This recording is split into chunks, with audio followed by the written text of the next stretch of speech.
And joining us now from Washington, Newt Gingrich. First of all, Mr. Speaker, do you have an official campaign title or anything yet for the Trump people? No, look, I'm a volunteer. You're a volunteer.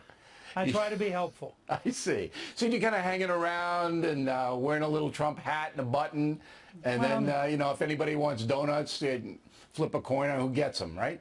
Now, occasionally I give advice, try to be helpful. Now, tell me about that, though. Does he call you, or do you call him, or does Manafort, the campaign manager, call you? How does that work?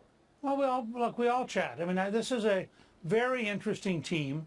Paul Manafort's done an amazing job of, I think, moving it down the road from where it was. Trump is very open to ideas. Sometimes I call him, sometimes he calls me. Is there a conference call in the morning? Do you have, like... Not that I'm on. I'm not part of the official campaign. No. I'm just somebody who knows Trump pretty well and who knows a little bit about politics. And do they call you and do they say to you, hey, get on the O'Reilly factor and tell him this? And oh, no. They would never do that. They don't do that. So you're making your own calls and stuff like that. They know that any phoniness on your show is death. Yeah. And they would never ask me to do anything. But do they ask you to go out and talk to certain people about certain issues? Yeah, they'd love to have me chat about various things. And, you know, a lot of it's pretty obvious. This is choice is very big. You know, I do a lot of Facebook Live. I do a lot of Twitter. I communicate with a couple million people that way. And I think it's interesting to sort of keep track of what's going on, both in the Democratic Party and in the Republican Party. Now, I thought this Tim Kaine selection was a good one. I like Senator Kaine. I think he's an honest man. I didn't like he took some baksheesh, which is the Arabic word for gratuity, when he was a governor in Virginia, but the law let him do it. I didn't think that was good. But by and large, he's had a pretty good career in politics. He looks like an honest man. Am I wrong? No, I think he is as good a choice as Hillary Clinton could have made. He's fluent in Spanish from days as a missionary. He is very strong in Virginia, and I think he's a pretty solid guy. I think a debate between Kaine and Pence will be a very interesting debate. Will anybody watch that debate? Guys. Is there anybody on earth going to watch Pence versus Kaine? I mean, where are they going to hold that thing? I mean, look, who knows? They're both very smart, but they're dry. I mean, they're not. It's not.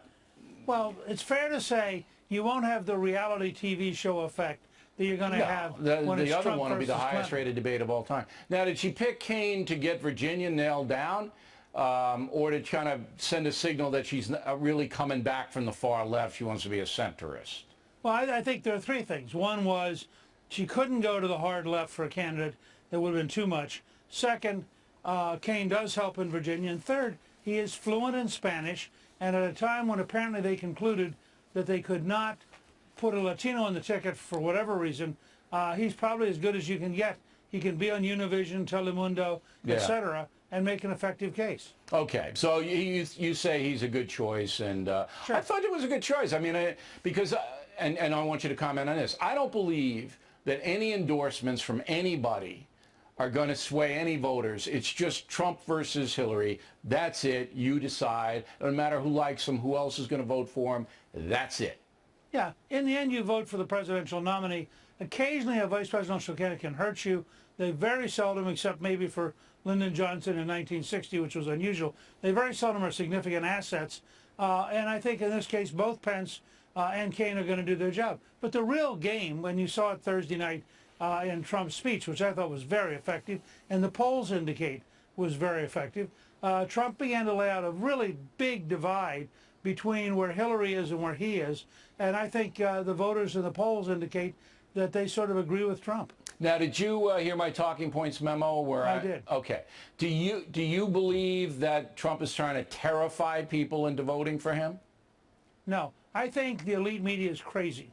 I think they're all in their little enclaves. They're in their little enclaves and they say, oh, there's really no problem with crime. Tell that to the 3,400 people killed in Chicago since Obama was sworn in. And they don't cover that story. Right. You ever notice that? There's not really a problem with refugees. Tell that to the Germans, who again today, for the fourth time this week, had a refugee kill somebody. I mean, you know, you look around, if you're a normal person and you don't have these blinders on from your cocktail drinking friends in the news media, and you look at the real world, You don't have a good enough job. Your friends are working 2 jobs just to make ends meet. You worry about the economy. You're not sure when your kid graduates he's going to get work. You're worried about crime in America. You're worried about terrorism overseas. And the liberals want to tell you that everything's fine. Everything's good. And open borders would be swell for everybody because that's what they're pushing next. Final question. Is Hillary Clinton going to have to distance herself from Barack Obama's economic policies? Well, she's going to have to try to do something, but here's her real crisis. If she can't get President Obama and Michelle Obama to maximize black turnout in November, she's dead. I mean, if they conclude that she's not the real deal, so she can't get very far away from Obama because she is desperate to have a very, very large black turnout. And if she does not get that, this election's over and Donald Trump's president. Do you think Obama's going to go on the road a lot and try to mobilize that support? I think he's got a hard problem. We found in 2014 and 15 he couldn't transfer his popularity. We found that in 2010. He just couldn't turn people out. They know she's not him. And he doesn't like going on the road to those things. Right. And I don't think he has a deep affection for her, but he hates Trump, so that might motivate him. He hates him. All right, Mr. Speaker, we appreciate you checking in. Good luck, at the campaign headquarters and the volunteering and all that. Good.